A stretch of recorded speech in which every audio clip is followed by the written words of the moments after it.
خواردنێکی خواردووە قەت کە خەیرتر بێ لەوەی کە بەدەستی خۆت پەیای بکەی بیخۆی. هیچ خواردنێک وەکە ئەو خواردنە نییە کە بەدەستی خۆت پەیایەکەی. وإن نبي الله داود كان يأكل من عمل يده وفي رواية كان لا يأكل إلا من عمل يده. نبي الله داود كمليك بو هیچی نەئەخوارد ئیلا بەوەی کە خۆی پەیای نەکردایە، بەدەستی خۆی کە پەیای نەکردایە.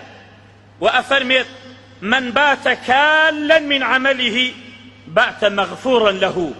وكل فتح الباري دهاتوا هر کەسێ بخەوێت خواردنەکەی بەدەستی خۆی بەدەستەمانوەکەی خۆی بیخوات بات مغفورا له، ئەوە خوا لەو کەسە خۆشە بێت. بۆیە صفەتیان ئەوە بووە خەریکی ئیش و کار بووە. بۆیە هەنێ کەس ئەمە سەربەرزیە بۆ ئێمە فبهداه مقتده، سەربەرزیە بۆ ئێمە کە هەتا وەکو ئێوارە ئیشەکەین الحەمدولله، بەدەستی خۆمان ئیشەکەین، هەتا وەکو ئێوارە ئیشی خۆمانەکەین. بەڵام لەولاوە هەندێک کەس سەڵێ کاکە ئەمە ڕاتبی بۆ تێ لە ئیسرائیلەوە، کاکە ئیسرائیل بۆ ڕات بەداتە من باوکەکەم، لەولاوە ئەڵێن وەڵا ئەمە ڕاتبی بۆ تێ لە سعودیاوە، بۆچی ڕات بەداتە من سعودیە؟ خۆزگار ڕاتبێکمانە بۆیە لە شوێنێکەوە. والله ئەوە نەبێ کە لە ئەوقافەوە مانگانە 280,000 دینار وەرەگرم.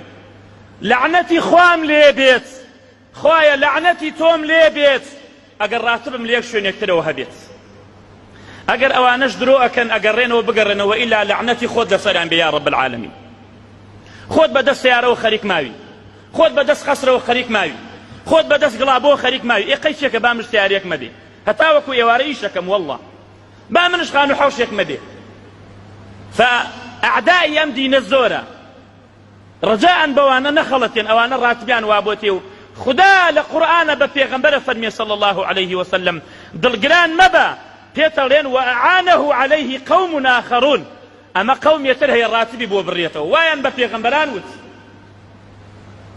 فئیشەکەین الحەمدولله، کابرا بەقاڵە با مەلایەتیش بکە، خەریکی ئیشی بەناییە با مەلایەتیش بکە.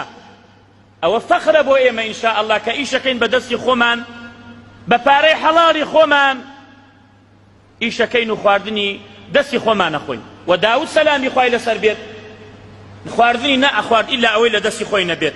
پێغەمبەران هەمویان نوح، ئادەم، موسا هەمویان ئیشیان کردووە. ئیمامی تورموزی هەتا وەکو ئێوارە سابوونی فرۆشت، ئیمامی نەسائی، ئیمامی ئەبی داود هەمویان خەریکی ئیش و کار بوونە. ئێمە فێر نیمان وەکو جادوگەرەکان جادو بکەین بۆ خەڵک و خەڵک پارەمان بداتێ، پیرێژن بخەڵەتێنین، ئەختیار بخەڵەتێنین. ئێمە پارەخۆر نیمان، ئێمە فێڵ لە کەس ناکەین، ئێمە بەناوەی دینەوە تەعەدا لە کەس ناکەین، خەڵک پارە بناتە ژێر دۆشەکەکانمان. ئەوانەمان قبول نییە هەتا ئێوارە ئیشی خۆمان نەکەین. جا خەڵکی چی ئەڵێ با بڵێ بۆ